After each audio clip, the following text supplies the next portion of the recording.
بسم اللہ الرحمن الرحیم۔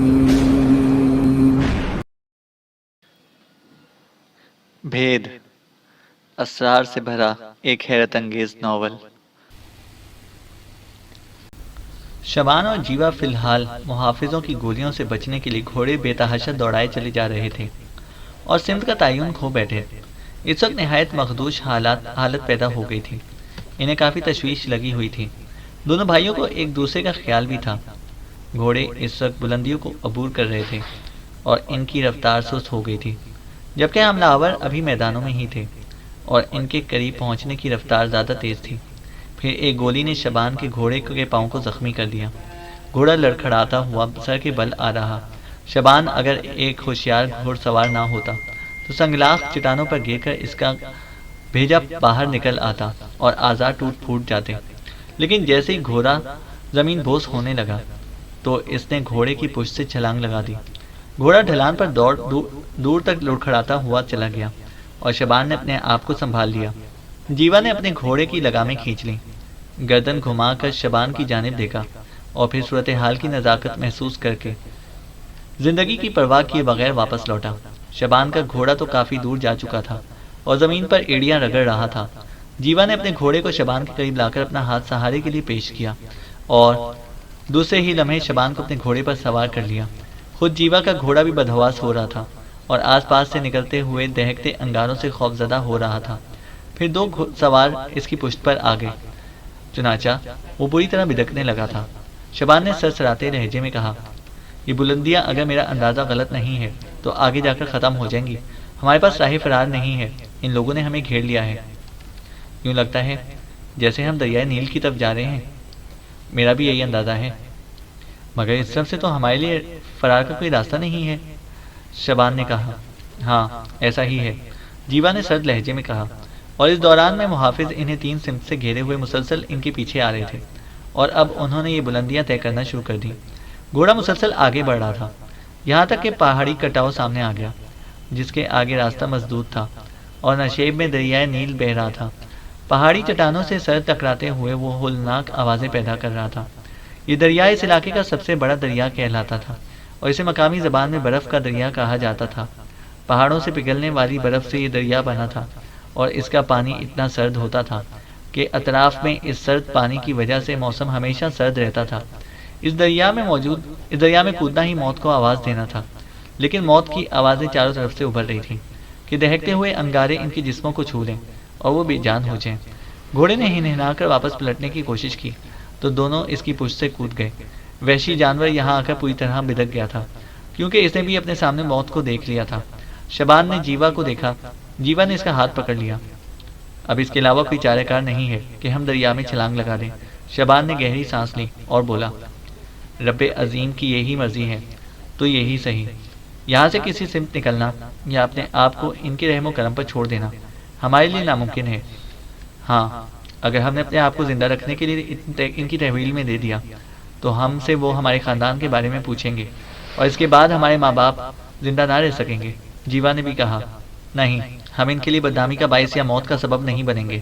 شبان نے کہا، اور دونوں بھائیوں نے متفق ہو کر دریا کے کٹاؤ سے نیچے چھلانگیں لگا دیں۔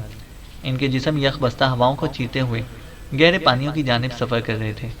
شیراکی نے یہ کہانی سنا رہا تھا اور وہ حیران نگاہوں سے اس کی طرف دیکھ رہے تھے۔ یقین نہیں آتا تھا کہ وہ ان پراسرار داستانوں کے ساتھی بن گئے ہیں۔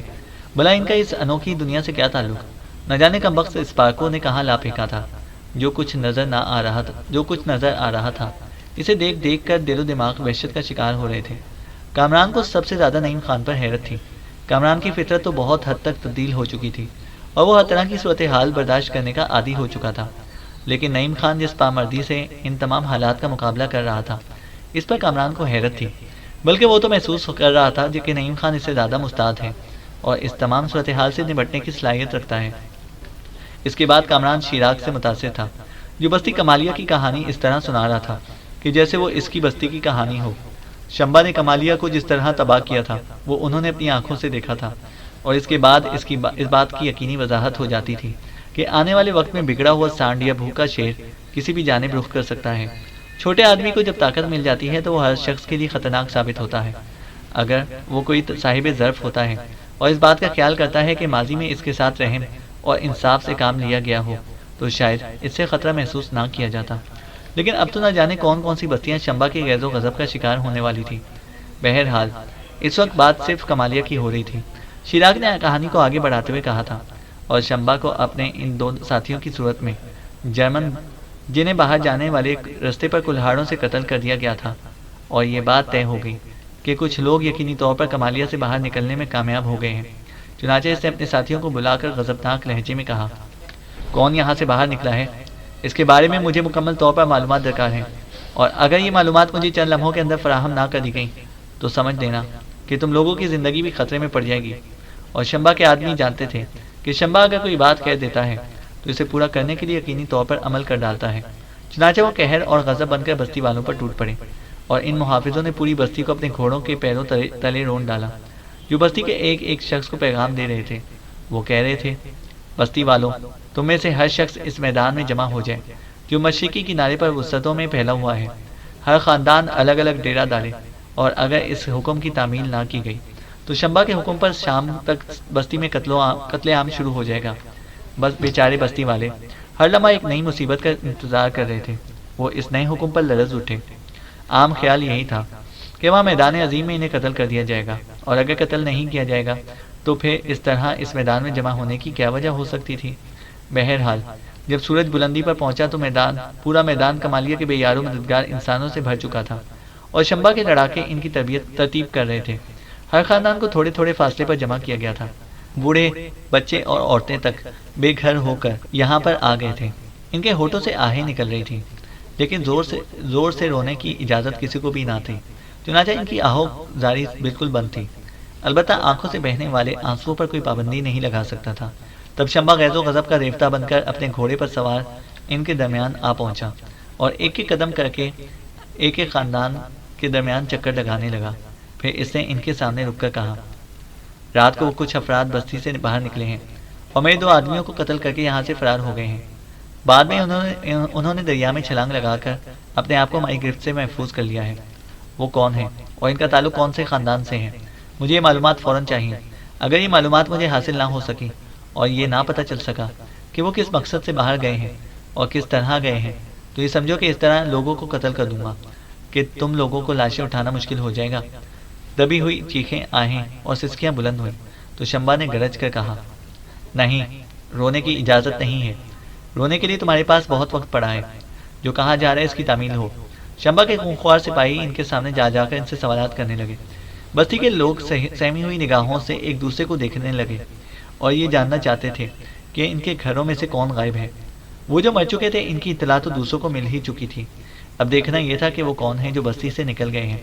تب بوڑھے کے پڑوسی نے بوڑھے کا چہرہ دیکھا اور گردن گھما کر اس کے پوتوں کو تلاش کرنے لگا، لیکن اس نے دیکھا کہ اس کی بہو کے علاوہ کوئی اس کے پاس نہیں ہے۔ چنانچہ اس شخص کے چہرے پر چونکنے کے آثار پیدا ہو گئے، چونکہ وہ جانتا تھا کہ بوڑھے کے پوتے شبان اور جیوا کل تک زندہ سلامت موجود تھے، لیکن اب وہ نظر نہیں آ رہے۔ اس کی بے چینی کو بوڑھے نے بھی صاف دیکھ لیا۔ تبھی دونوں کی آنکھیں چار ہوئیں اور بوڑھے کی آنکھیں شیشے کی طرح چمکنے لگیں۔ وہ اپنے ساتھی کو غور سے دیکھ رہا تھا اور ساتھی کے چہرے پر دہشت کے آثار پھیل گئے۔ انہوں نے دیکھا کہ شمبا کے ساتھی اس کی جانب آ رہے ہیں۔ پھر انہوں نے بوڑھے کے پڑوسی سے اس کے خاندان کے بارے میں پوچھا اور وہاں سے چند قدم آگے بڑھ کر بوڑھے کے سامنے پہنچ کر کہا، ادھر ادھر دیکھتے ہوئے بولے، تیرا بیٹا کہاں ہے؟ سپاہی نے پوچھا۔ طویل عرصہ قبل وہ اس دنیا سے رخصت ہو گیا ہے، بوڑھا غمزدہ لہجے میں بولا، اور وہ لوگ اسے غور سے دیکھتے ہوئے آگے بڑھ گئے، جبکہ بوڑھے کے پڑوسی نے آنکھیں بند کر لی تھیں اور اس کے اہل خاندان بھی منہ بند کیے خاموش کھڑے رہے تھے۔ سپاہی دوسرے لوگوں سے سوالات کرتے ہوئے آگے بڑھ گئے، اور جب وہ ذرا دور نکل گئے تو بوڑھے کے پڑوسی نے بوڑھے سے کہا، تیرے دونوں پوتے کہاں گئے؟ کیا خاموشی مناسب نہیں ہے؟ کیا تم سمجھتے ہو کہ میں نے اپنے پوتوں کو ان لوگوں کے خوف سے چھپا دیا ہے؟ ہرگز نہیں، وہ کمالیہ کی امداد دینے گئے ہیں، بوڑھے نے کہا، اور پڑوسی خاموش ہو گیا۔ سپاہیوں کی یہ پوچھ گچھ رات گئے تک جاری رہی، اور تمام دن اس میدان میں کھڑے کھڑے بسر کرنے والے کمالیہ بستے کے لوگوں کو رات گئے اپنے اپنے گھروں میں جانے کی اجازت ملی۔ یہ پتہ نہیں چل سکا تھا کہ یہاں سے باہر جانے والے کون ہیں، لیکن شمبا جانتا تھا کہ وہ لوگ یقینی طور پر کمالیہ بستی ہی سے تعلق رکھتے ہیں جو اس کے 2 ساتھیوں کو قتل کر کے باہر نکل گئے ہیں۔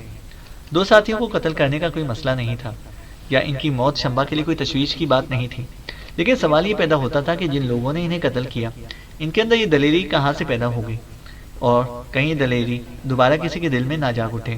چنانچہ اس کا سدباب کرنا ضروری تھا۔ دوسری صبح اس نے اعلان کیا کہ آخر کار وہ یہ پتہ تو چلا ہی لے گا کہ اس کے 2 ساتھیوں کو قتل کر کے بستی سے باہر نکل جانے والے کون تھے، لیکن اس کے ساتھ ہی بستی والوں پر جو قیامت ٹوٹے گی وہ ان کے تصور سے بھی باہر ہوگی۔ کمالیہ والے خاموشی سے برداشت کر گئے۔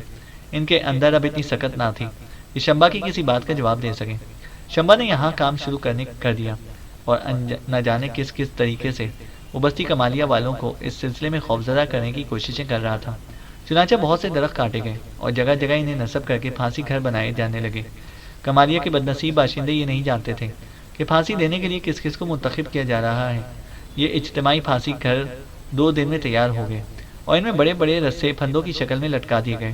تب شمبا نے اعلان کیا، بستی والوں، تمہارے سردار کے باپ نے مجھے شہر بدر کیا تھا اور ذلیل و خوار کر کے اس بستی سے نکالا تھا۔ اس وقت اس کے باپ کے جتنے ہم نوا تھے وہ سب میرے علم میں ہیں، اور اب میں انہیں بتاؤں گا کہ شمبا کو اس بستی سے نکالنے کا کیا نتیجہ ہو سکتا تھا۔ گو اس کام میں ایک طویل عرصہ لگا ہے، غالباً 14 یا 15 برس کے بعد ہی صحیح میں اپنے انتقام کی تکمیل کر رہا ہوں۔ چنانچہ کل شام سورج ڈوبنے کے بعد جب تاریکی چاروں طرف مسلط ہو جائے گی، ان تمام لوگوں کو ان پھانسی کے پھندوں میں لٹکا دیا جائے گا اور یوں میرے انتقام کی تکمیل ہو جائے گی۔ کمالیہ والوں، ان لوگوں سے اپنا انتقام پورا کرنے کے بعد میں اس بستی کی سرداری کا منصب سنبھالوں گا۔ ہو سکتا ہے تم لوگوں کو وفادار پا کر میں تمہیں معاف کر دوں، حالانکہ تمہارا تعلق بھی اسی بستی سے ہے جہاں سے مجھے بے عزت کر کے نکالا گیا تھا۔ لیکن ایک بات کان کھول کر سن لینا کہ اس کے بعد پوری بستی شمبا کی محکوم ہوگی۔ یہاں ہر گھر میں چراغ میرے حکم پر جلے گا اور میرے حکم سے بجھے گا۔ تم سب کو میرے حکم کی تعمیل کرنا ہوگی۔ چنانچہ انتظار کرو اس وقت کا جب ان لوگوں سے تمہاری بستی کو نجات مل جائے جو تمہاری تباہی لے کر آئے گا۔ لوگوں کی آنکھوں سے آنسو بہنے لگے۔ فرعون بہت اچھا سردار تھا اور جن لوگوں کو پھانسی کے لیے منتخب کیا گیا تھا وہ بھی بہت معزز اور عزت کرنے والے لوگ تھے۔ اس وقت تو ہر ایک کو اپنی جان کی فکر تھی، چنانچہ کون کسی کے لیے روتا؟ رونے کے لیے تو ان لوگوں کے گھرانے ہی کافی تھے جنہیں موت کی سزا دی جا رہی تھی۔ وہ سسک رہے تھے، بے آواز رو رہے تھے۔ جو عذاب ان پر نازل ہوا تھا اس سے بچنے کا کوئی راستہ ان کی سمجھ میں نہیں آتا تھا۔ بہرحال اب وہ شمبا کے رحم و کرم پر تھے۔ پھر جب دوسرا دن طلوع ہوا تو موت ان کی آنکھوں میں آنکھیں ڈال کر مسکرانے لگی۔ جن لوگوں کے لیے پھانسی گھر بنایا گیا تھا وہ انتظار کرتے رہے۔ ہر شخص کا سینہ غم سے پھٹا جا رہا تھا اور شمبا کے ہرکارے جو قرب و جوار میں بھٹکتے پھر رہے تھے ان لوگوں کو پھانسی گھر کے نزدیک جمع ہونے جانے کا حکم دینے لگے، اور بدنصیبوں نے اپنی بستی والوں کی موت کا نظارہ دیکھنے کے لیے خود کو تیار کیا۔ وہ لوگ بھیڑ اور بکریوں کی مانند تھے۔ چنانچہ اس طرح چلتے ہوئے پھانسی گھر کے کنارے پہنچ گئے۔ وقت پر لگا کر اڑ رہا تھا کہ شام کی سیاہیاں تقدیر پر چھانے لگی اور موت کے کہکہے گردش کرنے لگے۔ انہیں زنجیروں میں باندھ کر پھانسی گھروں تک لایا گیا اور پھر انہیں اونچی جگہ پر کھڑا کر دیا گیا جو خاص طور سے اس مقصد کے لیے بنائی گئی تھی۔ شمبا نے مسکراتی نگاہوں سے سب کو دیکھا۔ اس کے چہرے پر شیطان کی مسکراہٹ پھیلی ہوئی تھی۔ پھر اس نے کہا، کمالیہ والوں، ان سب سے نجات تم سب کے لیے نجات ہوگی، اور اس کے بعد میری سرداری میں اس بستی میں نئے دور کا آغاز ہوگا۔ دیکھو موت کس طرح ان کی جانب بڑھ رہی ہے۔ شمبا کے اشارے پر شمبا کے آدمی ان لوگوں کی جانب ایک ایک قدم آگے بڑھنے لگے اور بستی والوں کی آنکھیں بند ہونے لگیں۔ لیکن یہ آج تک پتہ نہیں چل سکا کہ وہ کون تھے، کہاں سے آئے تھے جنہوں نے اچانک ہی شمبا کے ان آگے بڑھنے والے ساتھیوں پر گولیوں کی بارش کی اور انہیں وہیں ڈھیر کر دیا۔ یہ گولیاں نہ جانے کہاں سے چلائی گئی تھیں۔ افراتفری پھیل گئی۔ شمبا کے ساتھ جو خونخوار محافظ موجود تھے وہ آتش پا ہو گئے، اور اس کے بعد شمبا کے اشارے پر قتل عام شروع ہو گیا۔ یوں ساری بستی تباہ ہو گئی اور جگہ جگہ آتش و آہن کے مظاہرے ہونے لگے۔ یہ کہانی ہے بدنصیب کمالیہ کی۔ 2 افراد جو دریا میں بہتے ہوئے یہاں تک پہنچے تھے بچا لیے گئے، یعنی جیوا اور شبان جو اس بوڑھے کے پوتے تھے، اور یہ بچی توشالہ جنہیں تم لوگ یہاں لے کر آئے ہو۔ شیراگ درد بھرے انداز میں خاموش ہو گیا۔ اس کی آنکھوں میں آنسوؤں کی نمی تھی، اور ہم یہ سوچ رہے تھے کہ خداوند عالم ہم کس مصیبت میں پھنس گئے۔ برا ہو اس ذلیل اسپارکو کا جو ہمارے لیے اس عذاب کا باعث بنا تھا۔ شیراگ نے کہا، معزز مہمانوں، تم تو توشالہ کو لے کر یہاں تک آئے ہو، حالانکہ میں جانتا ہوں میری بستی کے لوگ اس بات کے خلاف ہو جائیں گے کہ ہم شمبا سے کوئی خطرہ مول لیں، لیکن بہرحال دیکھیں گے اور دیکھ کر غور کریں گے کہ ہمیں کیا کرنا چاہیے۔ میں تم لوگوں کو پوشیدہ رکھنے کے لیے بھرپور کوشش کروں گا۔ تو نعیم خان نے کامران کو دیکھا اور کامران نے نعیم خان کو، اور اس وقت وہ مصلحتاً خاموش ہو گئے۔ لیکن جب انہیں تنہائی مہیا کی گئی تو کامران نے نعیم خان سے کہا، نعیم خان، اس خوفناک مکان میں داخلے کے دروازے کو شاید ہم عمر بھر تلاش نہ کر سکیں گے، جس کے ایک دروازے سے ہم اس پراسرار دنیا میں پہنچے ہیں۔ لیکن اب یہ بتاؤ کہ ہمیں کیا کرنا چاہیے؟ نعیم خان کے چہرے پر عجیب سے تاثرات پھیل گئے تھے۔ اس نے کامران کی جانب دیکھا، پھر بولا، ایک بات بتاؤ گے؟ کیا؟ کامران نے پوچھا۔ دیکھو، زندگی میں کیا کچھ نہیں کیا ہم نے۔ جرم و سزا کی دنیا میں ہمارا بڑا نام ہے کامران، لیکن ایک ایسی دنیا ہے جو ہمارے سامنے آتی ہے، تو کیا ہم اس دلکشی سے انکار کر سکتے ہیں؟ کامران نے حیرت سے نعیم خان کی طرف دیکھا اور کہا، یار ساری باتیں اپنی جگہ، ایک بات محسوس کی ہے، وہ یہ کہ کم از کم اس دنیا میں آنے کے بعد تو انتہائی بہادر ہو گیا ہے، کامران نے کہا۔ نعیم خان پرخیال انداز میں گردن ہلانے لگا، پھر بولا، بزدل تو میں کبھی بھی نہیں تھا، بس تم یوں سمجھ لو کہ ایک تحریک ہوتی ہے انسان کے اندر، وہ تحریک اس کی فطرت میں رچ بس جاتی ہے اور پھر وہ اسی تحریک کے زیر اثر کام کرتا ہے۔ دیکھو، میں تمہیں ایک بات بتاؤں، ہم اس پراسرار دنیا میں آ گئے ہیں اور وقت کچھ ایسی شکل اختیار کر گیا ہے کہ ہمیں یوں محسوس ہوتا ہے جیسے ہمیں یہاں کسی خاص مقصد کے تحت بھیجا گیا ہے۔ جب یہ ایک خاص مقصد ہماری تقدیر کا ایک حصہ بن چکا ہے تو کیوں نہ ہم کوئی ایسا کام کریں؟ نعیم خان نے کہا۔ میں یہی تو کہہ رہا تھا نعیم خان کہ اب تیرے اندر ایک انوکھی کیفیت پیدا ہو گئی ہے، جبکہ تو ہر نئے کام سے بیزاری کا اعلان کرتا تھا، کامران نے کہا۔ سچی بات تو یہ ہے کامران کہ سارا کام میرے لیے بڑی دلچسپی کا باعث ہے، اور میں یہ محسوس کرتا ہوں کہ مجھے یہاں کچھ کر کے زیادہ خوشی حاصل ہو رہی ہے، اور میری ایک رائے اور بھی ہے، نعیم خان نے کہا۔ کیا؟ کامران نے پوچھا۔ یہ کہ تو خود بھی ان معاملات میں دلچسپی لے، ہمارے لیے بڑی دلکشی کے حامل ہیں، نعیم خان بولا۔ کامران گہری سوچ میں ڈوب گیا۔ اگر غور کیا جاتا تو یہ سچ ہے کہ نعیم خان غلط نہیں کہہ رہا تھا۔ کامران نے مسکراتے ہوئے کہا، تو میرے پیارے دوست، اب کیا فیصلہ ہے تیرا؟ فیصلہ ہمارا نہیں، تقدیر کا ہے، البتہ عمل کے بارے میں ہم فیصلے کر سکتے ہیں، نعیم خان نے کہا۔ وہ بھی تقدیر ہی کے فیصلے ہوں گے جو ہمارے لیے عمل متعین کریں گے، کامران نے کہا۔ بڑی اچھی بات کہی ہے تو نے، جو ہم سوچیں گے وہی ہماری تقدیر کی سوچ ہوگی، نعیم بولا۔ تو پھر بتا، کیا سوچا جائے؟ میں بتاؤں، شراک بہت اچھا انسان ہے، وہ کبھی بھی یہ بات نہیں کہے گا کہ ہم اس کی بستی چھوڑ کر چلے جائیں، یہ مہمان نوازی کے آداب کے خلاف بات ہے ہوگی، لیکن جس چیز کو ہم یہ محسوس کرتے ہیں کہ کسی اور کے لیے باعث تکلیف ہے، ہمیں کیا غرض ہے کہ ہم ان کی تکلیفوں میں اضافہ کر دیں، یعنی نعیم خان کہتا رہا، کل دن کی روشنی میں ہم یہ بستی چھوڑ دیں، کامران نے کہا۔ کہاں جائیں گے؟ تقدیر کے فیصلوں کی تلاش میں، نعیم خان نے جواب دیا، اور کامران اسے دیکھ کر مسکرانے لگا۔ لیکن جب دوسری صبح انہوں نے شراک سے اپنے مقصد کا اظہار کیا تو شراک انہیں عجیب سی نگاہوں سے دیکھتا ہوا بولا، میں جانتا ہوں، اور واقعی مجھے وہ نہیں کہنا چاہیے تھا جو میں پچھلی رات کہہ چکا ہوں، شراک بولا۔ کیا سردار شراک؟ یہی کہ مہمان نوازی کے اصولوں کے مطابق مجھے تمہارے لیے ہر تکلیف برداشت کرنا پڑے گی، شراک نے کہا۔ ٹھیک کہتے ہو، لیکن آداب مہمانی کچھ ہوتے ہیں تو آداب میزبانی بھی کچھ ہوتے ہیں، مطلب یہ کہ دونوں کو اپنا فرض کرنا چاہیے، تم اپنا فرض پورا کرو اور ہم اپنا فرض پورا کریں گے، کامران نے کہا۔ تمہارا فرض کیا ہے؟ شراک نے پوچھا۔ کہ اب تو شالہ تمہارے پاس پہنچ چکی ہے اور ہمارا بس یہی مقصد تھا، تھوڑا سا ہمیں آگے بڑھنے کی اجازت دو، کامران نے کہا۔ مگر تم؟ شراک بولا۔ نہیں سردار شراک، اس سلسلے میں ہم تمہاری کسی بات کو نہیں مانیں گے، کامران نے کہا۔ مجھے دکھ ہوگا، شراک بولا، لیکن ہمیں نہیں ہوگا، اور ہم تمہیں ایک اچھے دوست کی حیثیت سے ہمیشہ یاد رکھیں گے، کامران نے کہا۔ پھر مجھے بتاؤ کہ تمہارے لیے کیا کروں، شراک نے کہا۔ نہیں، کچھ بھی نہیں، بس یوں سمجھ لو کہ ہم جا رہے ہیں۔ ایسے نہیں، شراک بولا۔ پھر تمہیں یہاں سے رات کی تاریکیوں میں جانا پڑے گا تاکہ یہ بات پتہ نہ چلے کہ تم یہاں سے نکلے ہو۔ انہوں نے سردار شراک کی مشکل کو سمجھا اور اس کے بعد اس کی بات کو تسلیم کر لیا۔ چنانچہ اس رات انہیں عمدہ قسم کے گھوڑے فراہم کیے گئے، کھانے پینے کی اشیاء اور اس کے علاوہ ان علاقوں کے بارے میں تھوڑی سی معلومات، اور پھر ہم دونوں نے رات کی تاریکیوں میں اپنے گھوڑے آگے بڑھا دیے۔ آدھی رات تک یہ سفر جاری رہا، چاند کے ساتھ ساتھ وہ اپنی مسافتیں طے کر رہے تھے۔ پھر آدھی رات گزری تھی کہ چاند پر دھندلاہٹیں طاری ہونے لگیں۔ جن علاقوں سے وہ گزر رہے تھے، چاندنی میں وہ انہیں بے حد پراسرار نظر آ رہے تھے۔ تاحد نظر سنگلاخ زمین جس پر جگہ جگہ چٹانیں ابھری ہوئی تھیں، یہاں سبزے کا نام و نشان تک نہ تھا، وہ سب تنکوں کی طرح منتشر ہو گئے تھے۔ علی سفیان، امینہ سلفا، رانا چندر سنگھ، کرنل گل نواز، غزل سنائی اور شعورا در حقیقت پہاڑوں کی پراسرار وادیوں میں بھٹکتے ہوئے انہیں زندگی کی تلخ ترین تجربات ہوئے تھے۔ ان میں سب سے نمایاں کردار کامران کا رہا تھا۔ حالانکہ کرنل گل نواز نے کامران کو صرف ایک اچھے ساتھی کی حیثیت سے اپنے ساتھ رکھا تھا، لیکن بعد میں کامران ایسی پراسرار شخصیت اختیار کرتا چلا گیا کہ کہ وہ سب اس کے لیے مجبور ہو گئے۔ کرنل گل نواز کو آج بھی یقین تھا کہ کامران اس سے مخلص تھا، اور یقینی طور پر اس کی شخصیت میں کچھ ایسی باتیں پوشیدہ تھیں جو شاید اس کے علم میں بھی نہ تھیں۔ بہت عرصے تک وہ ان کے لیے وہاں ان پراسرار وادیوں میں بھی کام کرتا رہا، لیکن پھر اس کے بعد وہ گم ہو گیا۔ کرنل گل نواز واقعی بیمار ہو گیا تھا، لیکن اس طرح بھی نہیں کہ اس کی حالت بہت زیادہ بگڑ جاتی۔ ہاں، مسلسل ناکامیوں اور موسمی اثرات نے اس کی صحت پر برا اثر ڈالا تھا۔ غرض یہ کہ انہیں وہاں سے واپس پلٹنا پڑا تھا، لیکن پھر راستے میں قزل سنائی اور شعورا نے ان سے اجازت مانگ لی۔ قزل سنائی نے کہا، یہ حقیقت تو واضح ہو چکی ہے کہ اب خزانے ہماری دسترس میں نہیں ہیں، چنانچہ اب وقت ضائع نہیں کرنا چاہیے۔ میں نے اور شعورا نے اپنے پروگرام کی ترتیب دے لیے ہیں۔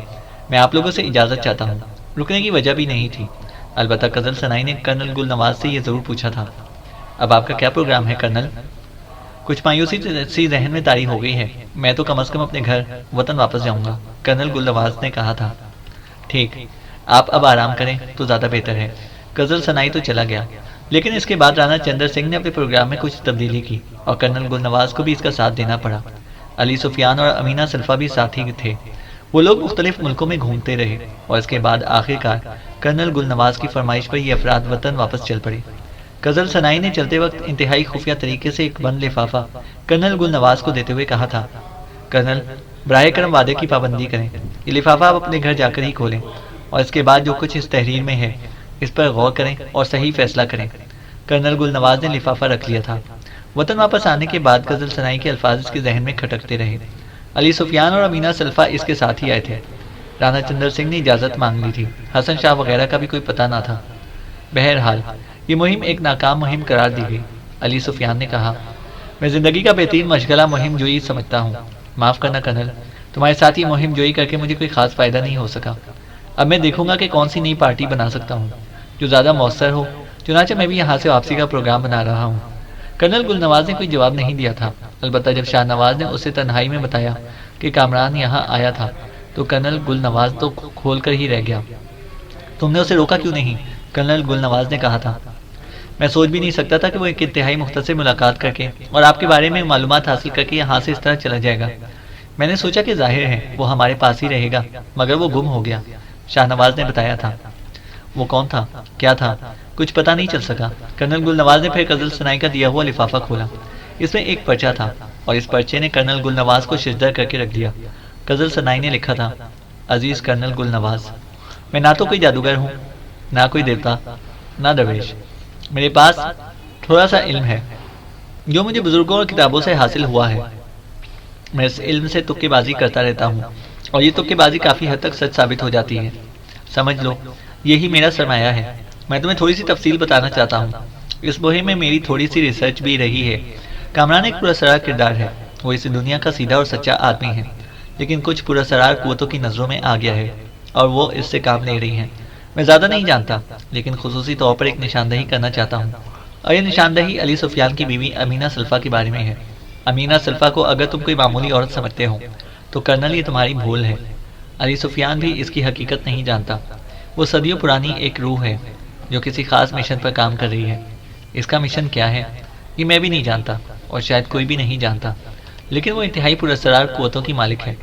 وہ کامران کے بارے میں بھی جانتی ہے۔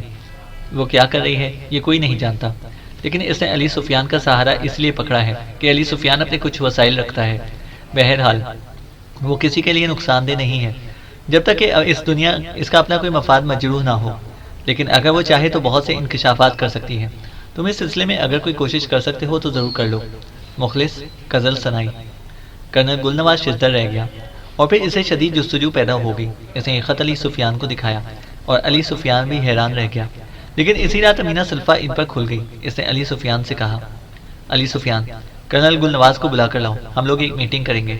علی سفیان جو قزل سنائی کے خط کے زیر اثر تھا باہر نکل گیا اور کرنل گل نواز کو بلا کر امینہ سلفہ کے کمرے میں آ گیا۔ امینہ سلفہ کو دیکھ کر وہ لوگ ششدر رہ گئے۔ امینہ سلفہ نے اس وقت روپ ہی بدلا ہوا تھا، جبکہ چند منٹ ہی پہلے علی سفیان وہاں سے گیا تھا تو امینہ سلفہ دوسرے روپ میں تھی، لیکن اس وقت مصر کی کوئی پراسرار حسینہ نظر آ رہی تھی اور اس کے چہرے پر ایک عجیب سی پراسرار کیفیت طاری تھی۔ اس نے ان دونوں کو دیکھا اور اشارہ کیا کہ بیٹھ جائیں۔ پھر اس کے بعد وہ ایک عجیب سے انداز میں آلتی پالتی مار کر بیٹھ گئی اور کہا، علی سفیان، تم گواہ ہو اس بات کے کہ میں نے آج تک تم سے کوئی غداری نہیں کی، تمہارے لیے ایک باوفا عورت رہی ہوں، میں نے تمہیں کوئی نقصان نہیں پہنچایا۔ ہاں، اس بات کا میں اعتراف کرتی ہوں کہ میری زندگی کا مشن بہت مختلف ہے، تم لوگ اسے سمجھ نہیں پاؤ گے، نہ محسوس کر پاؤ گے۔ علی سفیان، میں کسی کی تلاش میں بھٹک رہی ہوں، اور یہ تلاش بڑی عجیب و غریب ہے، اور اسی کے لیے میں نے تمہارا ساتھ حاصل کیا تھا، اور تمہارے ساتھ ان وادیوں میں بھٹکتی پھرتی تھی، لیکن جو کچھ میں تلاش کر رہی تھی وہ مجھے نہیں ملا۔ علی سفیان، مجھے اندازہ ہوا ہے کہ زندگی کے راستے بدلے بغیر میں اپنے مشن میں کامیاب نہیں ہو سکتی، میں تم سے معافی چاہتی ہوں۔ تمہاری زندگی کا مقصد قدیم تبت کی تاریخ کے اس عظیم الشان خزانے کی تلاش ہے، میں بھی اس خزانے کے بارے میں تفصیل نہیں جانتی، لیکن ایک انکشاف میں تم پر کرنا چاہتی ہوں۔ وہ لڑکا کامران جو بظاہر ایک معمولی شخصیت کا مالک تھا، اس خزانے تک پہنچ چکا ہے، اس کی آنکھیں اس خزانے کی شناسا ہیں، وہ ایک بہت ہی عجیب و غریب کردار ہے، یا پھر یہ کہا جائے تو غلط نہیں کہ انتہائی پراسرار قوتیں اس کے بارے میں دھوکہ کھا چکی ہیں، کیونکہ وہ زمانہ قدیم کے ایک عجیب و غریب کردار کا ہم شکل ہے، اور یہ کردار بدھ مذہب سے تعلق رکھتا ہے۔ پوری تفصیل میں تمہیں نہیں بتا سکتی، اور نہ ہی یہ میں جانتی ہوں، لیکن زمانہ قدیم کا کوئی انوکھا واقعہ اس کی ذات سے منسلک ہے۔ آؤ، میں تمہیں وہ کیسٹ دوبارہ دکھاتی ہوں جو ہم لوگ لے کر آئے تھے۔ امینہ سلفا نے تمام تیاریاں کر رکھی تھیں۔ کیسٹ اس کے پاس کہاں سے آئی یہ کسی کو معلوم نہیں تھا، لیکن کیسٹ چلنے لگی۔ کرنل گلنواز اور علی سفیان پردے پر نگاہیں جمائے ہوئے تھے۔ امینہ سلفا کے الفاظ نے انہیں مسحور کر دیا تھا، اور وہ اس کی باتوں میں پوری دلچسپی لے رہے تھے۔ پھر امینہ سلفا نے آ کر کیسٹ اس جگہ پر اسٹیل کر دی جہاں کامران ایک بدھ راہب کے روپ میں بیٹھا ہوا تھا، اور وہ لوگ ششدر رہ گئے۔ کیسٹ پہلے بھی ان کے سامنے آئی تھی، لیکن انہوں نے غور نہیں کیا تھا، لیکن اب امینہ سلفا نے ان کی نشاندہی کی تو وہ لوگ اس منظر کو دیکھ کر ششدر رہ گئے۔ امینہ سلفا کی آواز پھر ابھری، یہ ہے وہ کردار جس کے دھوکے میں کامران کو وہ پراسرار قوتیں اپنا مرکز بنائے ہوئے ہیں۔ کرنل گلنواز، تم گرشک اور سبیتا کی بات کرتے ہو؟ علی سفیان کے فرشتوں کو بھی معلوم نہیں کہ گرشک اور سبیتا طویل عرصہ تمہارے پاس رہ چکے ہیں، اور تم نے ان کی مدد کی ہے۔ تمہارے علاوہ اگر کوئی شخص ان کے بارے میں جانتا تھا تو وہ کامران تھا۔ انہوں نے کامران سے رابطہ قائم کر لیا تھا اور اسے دیوتاؤں کی طرح پوجنے لگے تھے۔ پھر اس سفر کے دوران بھی وہ کامران کی رہنمائی کرتے رہے۔ میں نہیں جانتی کہ کامران کہاں ہے، لیکن وہ زندہ ہے۔ وہ پراسرار قوتیں اس کے ارد گرد بکھری ہوئی ہیں، اور وہ آسانی سے اس کا پیچھا نہیں چھوڑیں گی۔ تاریخ کا ایک مشن ہے اور وہ پورا نہیں ہو سکا، مگر مجھے یہ مشن پورا کرنا ہے، اس لیے اب شاید میں تمہارا ساتھ نہ دے سکوں۔ علی سفیان چونک پڑا اور اس سے کہا، تمہارا مطلب کیا ہے امینہ؟ میں تم سے رخصت ہو رہی ہوں، یہ میرے لیے ضروری ہے۔ مگر اس کی ضرورت کیا ہے امینہ؟ تمہارا جو بھی پروگرام ہو، میں اس میں تمہارے ساتھ شانہ بشانہ چلنے کے لیے تیار ہوں۔ امینہ مسکرائی اور بولی، تم ایک بہت اچھے انسان ہو علی سفیان، مجھے اپنی جدوجہد کا انداز بدل لینے دو۔ ہو سکتا ہے کہ کچھ عرصے کے بعد میں دوبارہ تم سے آ ملوں، لیکن اب میرے لیے نئے جہانوں کی تلاش میں ہی مجبوری ہے۔ کرنل، بہت اچھے ساتھ کا شکریہ۔ امینہ سلفا یہ کہہ کر اپنی جگہ سے اٹھ کھڑی ہوئی۔ لیکن امینہ، تم کہاں جا رہی ہو؟ علی سفیان نے کہا۔ بس علی سفیان، جتنا بتا سکتی تھی میں نے تمہیں بتا دیا۔ اگر خزانے کے متلاشی ہو تو کامران کو تلاش کرو، وہ خزانے تک جا چکا ہے، یہ میرا علم کہتا ہے۔ گرشک اور سبیتا بھی اس کا تعاقب کر رہے ہیں، وہ نہ جانے کہاں سے کہاں جائے گا، ہم کچھ نہیں جانتے، امینہ سلفا نے کہا، اور اپنی جگہ سے آگے بڑھ کر دروازہ کھول کر باہر نکل گئی۔ علی سفیان جلدی سے اپنی جگہ سے اٹھا اور دروازے کی طرف دوڑا، لیکن دروازے کے باہر خاموش رات پھیلی ہوئی تھی، امینہ سلفا کی ہوا کا بھی نشان نہیں تھا۔ علی سفیان دونوں ہاتھ سینے پر رکھ کر رہ گیا۔ کرنل گلنواز اسے ہمدردانہ نگاہوں سے دیکھ رہا تھا۔ یار، ساری باتیں اپنی جگہ، مجھے اس سے بہت محبت تھی، میں سوچ بھی نہیں سکتا تھا کہ وہ اس طرح مجھے چھوڑ کر چلی جائے گی، علی سفیان نے کہا۔ وہ ایک انتہائی پراسرار کردار تھا علی سفیان، تمہیں سنبھلنا ہوگا۔ غزل سنائی نے جو کہانی سنائی تھی ہمیں، میرا خیال ہے کہ تم نے اس پر یقین نہیں کیا تھا، لیکن پتہ نہیں کیوں مجھے یقین تھا۔ علی سفیان تھوڑی دیر تک افسردگی سے گردن ہلاتا رہا، پھر بولا، خیر، میرے لیے وہ صرف ایک عورت تھی، ایک بیوی۔ میرا خیال ہے اس سے میرا کوئی روحانی رشتہ نہیں تھا، میں اسے بلانے میں آسانی سے کامیاب ہو جاؤں گا۔ لیکن کمال ہے یار، بڑی عجیب بات ہے، بڑی عجیب۔ علی سفیان تھوڑی دیر تک افسردہ رہا، اس کے بعد اس سے کہا، کیا وہ کامران واقعی ایسی پراسرار شخصیت کا مالک تھا؟ خدا کی قسم، میں اس کے لیے شدید حیران ہوں۔ کیسی عجیب بات ہے، کتنے کردار اس مہم کے دوران ہم سے رخصت ہو گئے، جیسے خاور، اس کی بیٹی، وغیرہ وغیرہ، اور وہ لوگ سوچ میں ڈوب گئے۔ کرنل گلنواز کو واقعی حیرت تھی، اور وہ سوچا تھا کہ کامران نہ جانے اس وقت کہاں ہوگا، اور کامران واقعی زندگی کی مصیبتوں میں گرفتار صحرا گردی کر رہا تھا۔ چینل کو سبسکرائب کریں اور بیل آئیکن کو پریس کریں تاکہ ہماری ہر اپڈیٹ آپ کو بر وقت مل سکے۔